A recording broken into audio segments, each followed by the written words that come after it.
If you have ever said to yourself, I just need to manage my time better, or there's so many things to do, I don't know how I'm going to get them all done, or I'm so overwhelmed, just don't have enough time, then this episode is for you. Because most of us actually don't have a time management problem. We have a time scarcity problem, and we have a little bit of tweaking to do inside our brain. So that's what we're talking about today. Welcome to Burnout Solutions. My name is Mona Tippett. I am a registered nurse, a life coach, an emotional resiliency expert, and a mom. I love to help healthcare workers and caretakers and just busy, capable people understand their brain and nervous system so stress, overwhelm, and frustration do not run their life. Here on this podcast, we break down burnout, emotional overload, and survival patterns in simple human language. I love to give you practical ways to feel safer, calmer, and more present in your everyday life. You do not need fixing. What you need is support and a nervous system that knows that it's safe. Thanks for being here.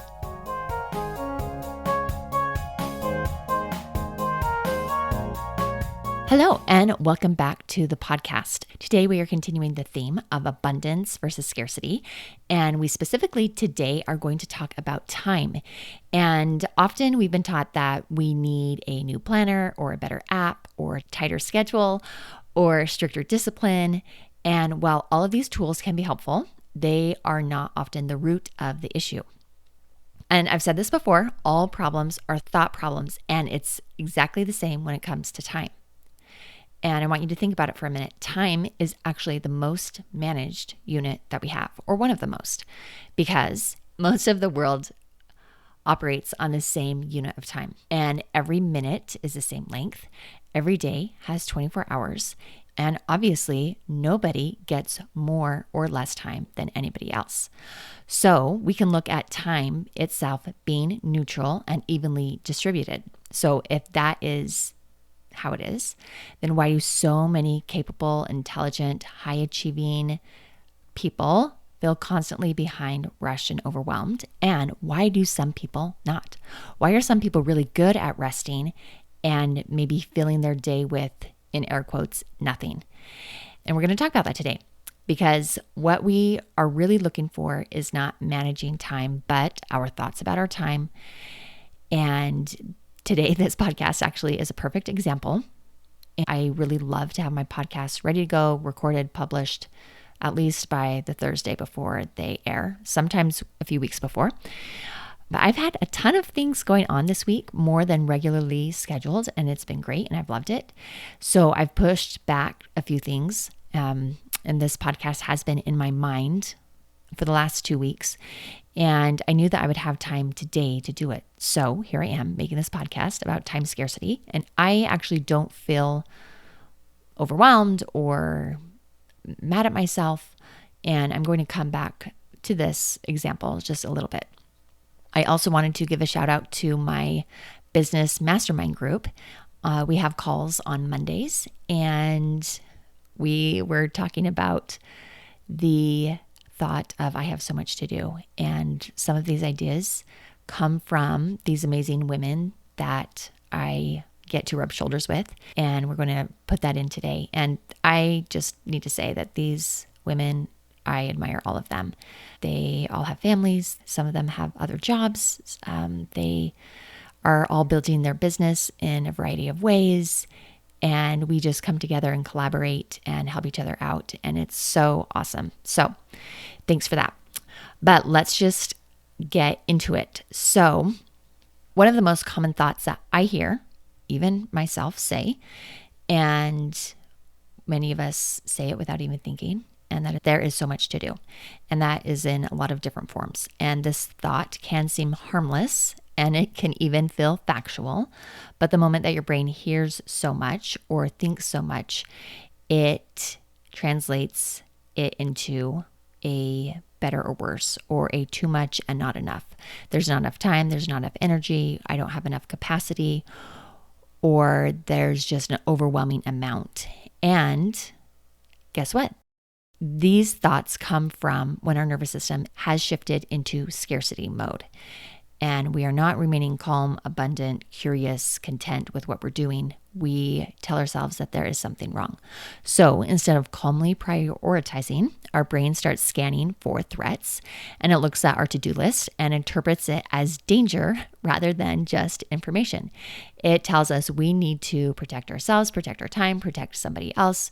We have not done our job well enough. And this is why you can look at the same list on 2 different days, and you can feel fine about it one day and completely overwhelmed the next, or why 2 people can look at the same list and have totally different perspectives and thoughts and feelings about it. The list didn't change, but our thoughts about the list did. Again, all problems are thought problems. And when we can change our perspective, it helps you. So that's what I'm going to do today, is give you some tools. And I wanted to start out with just working on this thought and go a little bit deeper, that sometimes time scarcity is really in a deep way saying that I am not enough. And again, I see this all the time with high achievers that I work with. That feeling of there's not enough time is often connected to our blueprint and a much older belief of somehow I was told, somehow it was modeled to me, somehow living in this society that really offers busyness as a badge of honor, really celebrates high achievers, really celebrates being at the top of your class, being the starter in the game, being the one that everybody loves. We create a belief that I need to do, accomplish, become, or I'm not enough. And I see this all the time. I see this in myself. I see that sometimes I have worked a whole bunch on this, but I still sometimes believe that if I'm busy, I'm more valuable. If I'm productive, I'm enough. If I'm doing a lot, then I'm succeeding. And that's why slowing down can feel unsafe. And that's why I love to fold laundry while I'm watching a movie, because I'm actually doing something.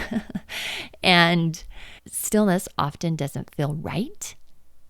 And it doesn't give us anything to prove ourselves with, which is why I have incorporated stillness and doing nothing and sitting and thinking and just being without anything to do every single day.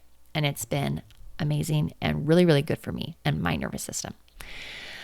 So often we stay busy, not because we actually love it, but because it gives us a reassurance. And that reassurance translates into I did enough.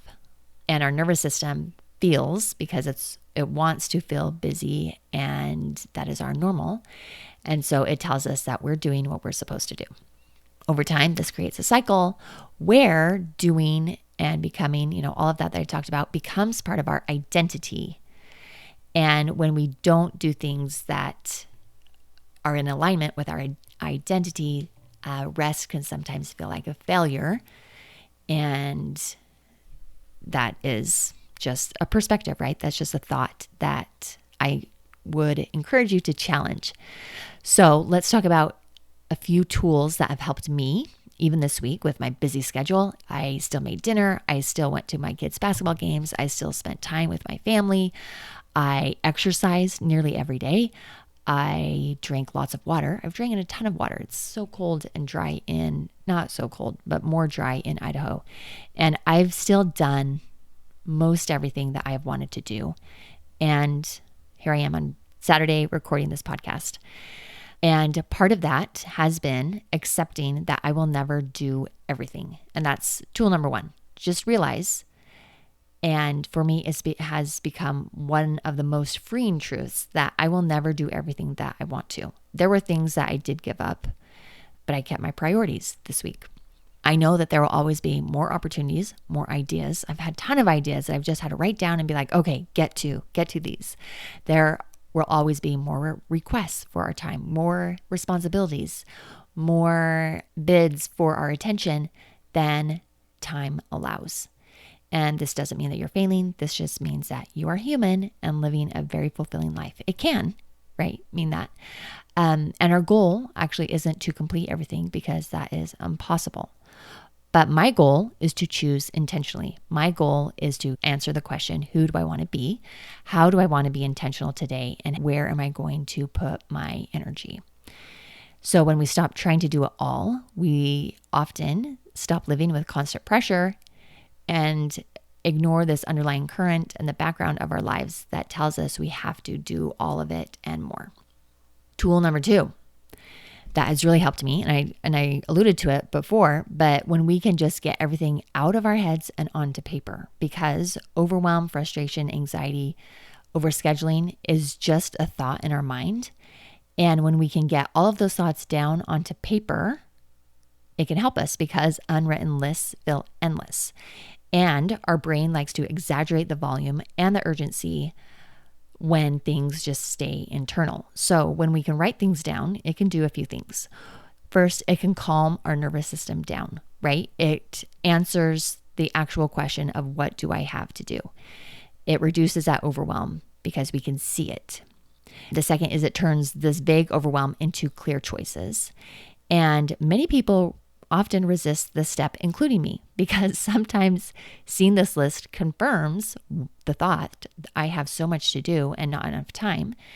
And it can confirm, wow, I really did overcommit to myself. But the reality is everything is workable. And vague overwhelm is not, but when we can see things down in concrete, black and white, it helps us decide how we are going to make this list workable. And that brings me to tool number 3. This is from Stephen Covey. And I love this quadrant. He taught us to separate tasks into urgent and important. So we have 4 different quadrants of urgent, non-urgent, important, and not important. And when we can separate these into a quadrant, it helps us identify what we need to do and what we can not in the moment. It's interesting to know that urgent and important tasks can often be a pressing problem. It can often be deadline driven. It can often be something that we see as a crisis or something to be done immediately. All of the things that we've procrastinated can fall into urgent and important. These items often cause us stress, burnout, overwhelm, and it can sometimes feel like we're always putting out fires. So I recommend doing things that will prevent urgent and important things so that we're doing more than that. The non-urgent but very important is kind of where I like to focus my activities and hopefully do most of my work, because that involves more of prevention. In the non-urgent but important quadrant, we are working on prevention, our capability improvement. We're working on our relationship building. We are practicing our goals in definite areas. We're also recognizing new opportunities. We're planning, we're doing our recreation. Our self-care can be in here. And in this quadrant, we have more balance, discipline, control. There's fewer crises because we're taking care of things when we need to. Urgent versus not important things are things that are interruptions. Maybe some emails, some reports, some meetings, some things that are close and might feel pressing, but really are not important. Also popular activities. Why am I doing this? I like to ask that question. Activities here could be short-term focused, a little bit of crisis management because they feel really, really urgent, even though in the long run, they're not important to us. These might be things that feel like we need to do to keep up our reputation, to keep up that badge of honor. Sometimes these activities might put our goals and plans at a lower level and we see them as worthless. And sometimes the tasks here can feel out of control, and things that we do that often feel urgent but not important maybe creates a shallow or a broken relationship because we're not giving the time and the effort that it needs. Quadrant 4, not urgent and not important, is where a lot of us can spend some of our time, and we usually feel guilty about spending time here. But if it's not urgent and it's not important, I would say, why is it on your list to do? Or why, if it's not on your list to do, maybe this is where you are spending your time. So this is trivia. This is busy work. Maybe some emails, social media, I think could fall into here. just time wasters, maybe activities that are really, really pleasant to do, but aren't helping us in our values and our goals. Also, if we live here with too much of our day, it can create total irresponsibility because we're not doing anything that's urgent or important to us.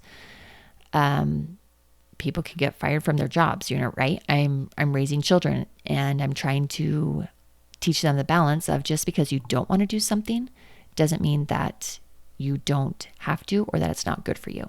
So non-urgent and non-important is a lot of consumption and spending our time maybe without regulation. And again, this is just a tool, but I felt looking at this quadrant that I've noticed that urgent tasks can feel really loud, they feel immediate, and they are the ones that put us in a time scarcity. They create pressure. Important tasks often align more with our values, with our health, with our relationships, with our long-term goals.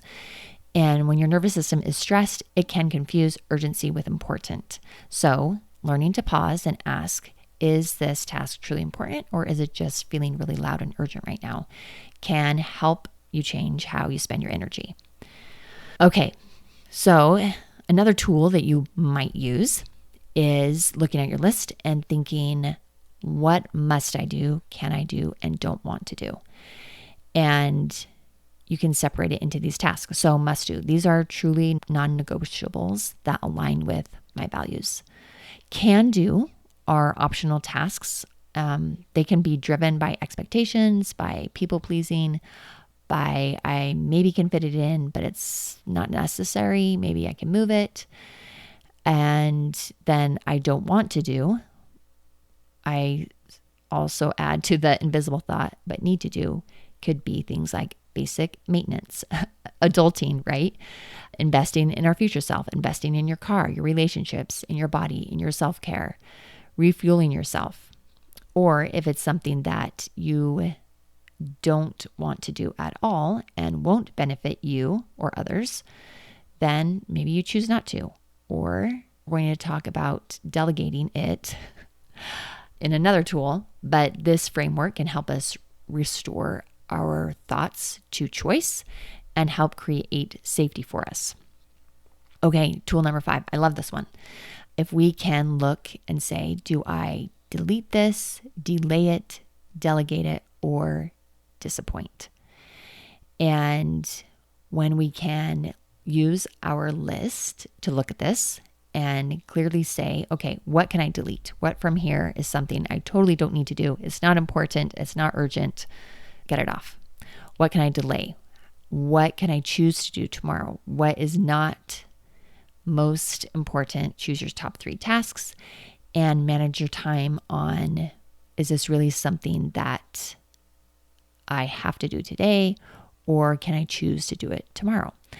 And then what can I delegate? Because many things stay on our lists out of habit or guilt and not necessity.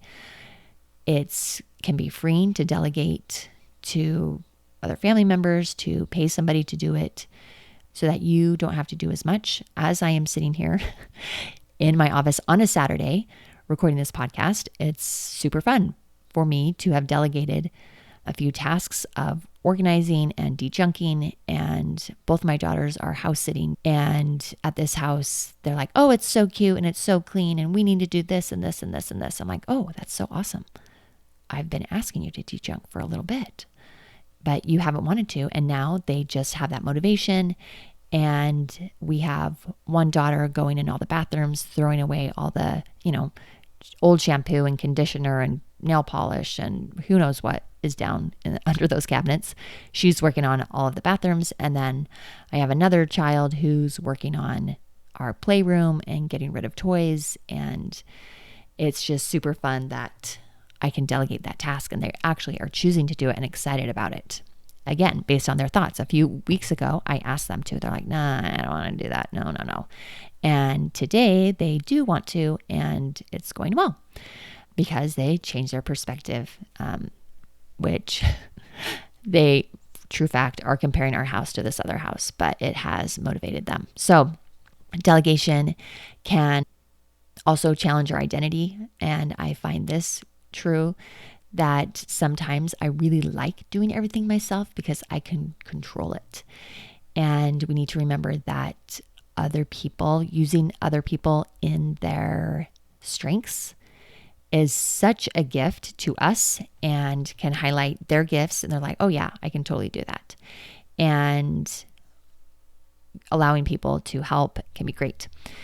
Sometimes when we have too much and we are hyper in control of more than we can do, it's not really a badge of honor, but it can be a sign of over responsibility and can lead to burnout and feeling overwhelmed.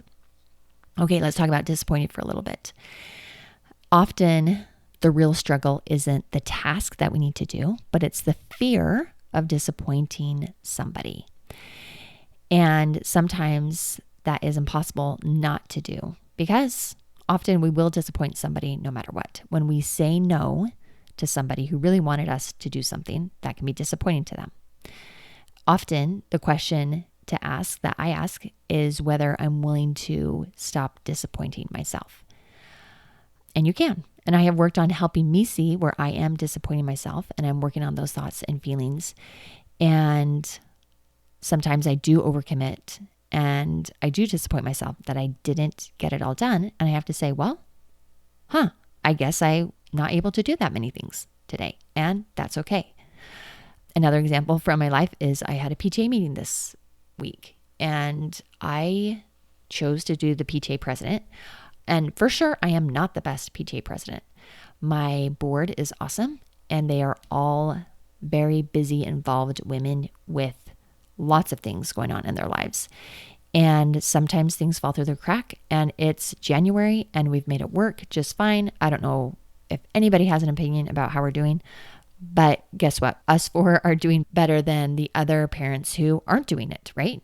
And I'm not saying that they should be, but we chose to, and we're doing a good enough job and things are going well enough at the school.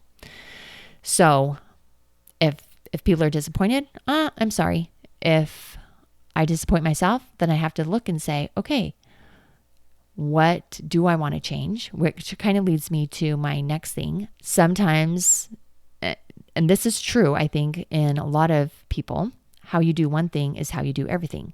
So with high achievers, overachievers, we like A+ work. But different areas of life often don't require the same amount of work and effort. And trying to do A+ work everywhere can lead to burnout everywhere. So when we can choose where excellence truly matters, when we can choose what I can give, what I can do enough, like be purposeful in labeling what is enough in this, allows us to rest and feel accomplished and say, hey, I did well enough and this is not a failure. And this podcast will be, again, a perfect example of that. And here is where we have wisdom and we have a choice and we can be the boss of our brain and say it is good enough. Which brings me to another thought. This isn't really a tool, but it's more of a thought. And that's keeping a good relationship with yourself, because overcommitting is a form of self-betrayal, right? We could just be lying to ourselves. We're promising ourselves that we'll do something in the future. And when we don't follow through, that trust erodes, just like it would in any other relationship. Self-trust grows when we can commit to less and honor those commitments. There's less pressure, right? Less nervous system stimulation, more integrity, more peace, more I did what I said that I would do. And again, that fluctuates on how good we do it and what's important and urgent and all of that. This is something I think we're all constantly doing, and I have improved in a few areas in this.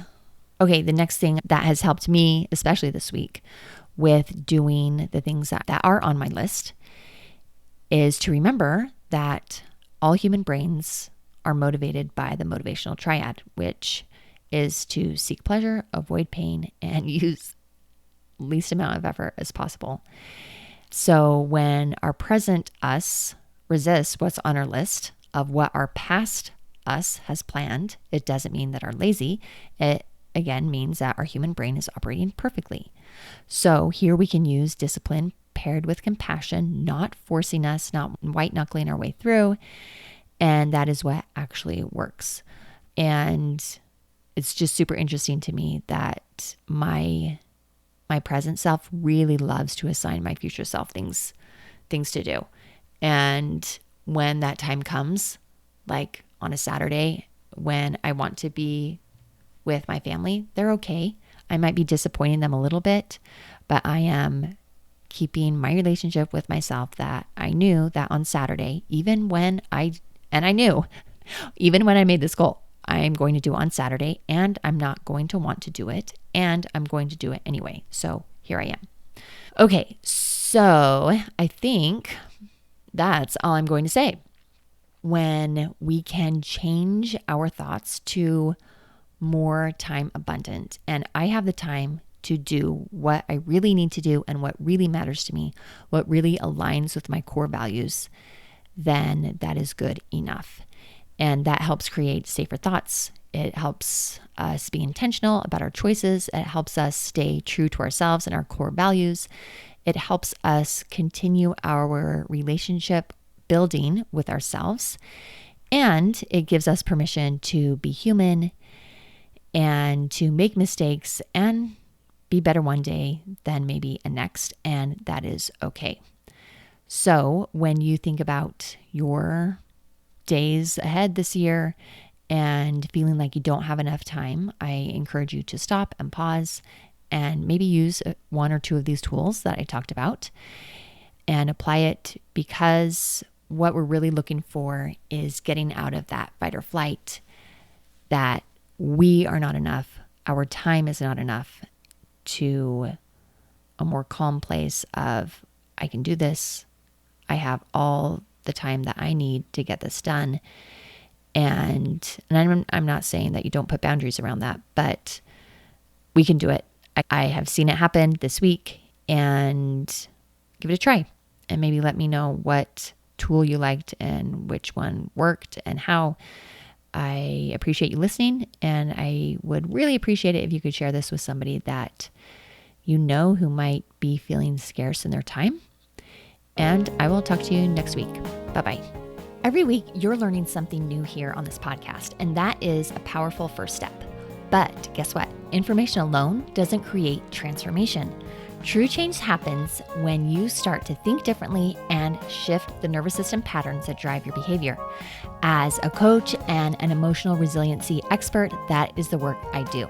I love to walk alongside you, whether it's one-on-one, in a small group that you choose, or with your workplace team. I can help you retrain your brain and nervous system so that stress no longer runs the show. You'll find ways to connect with me in the show notes. Let's do this work together.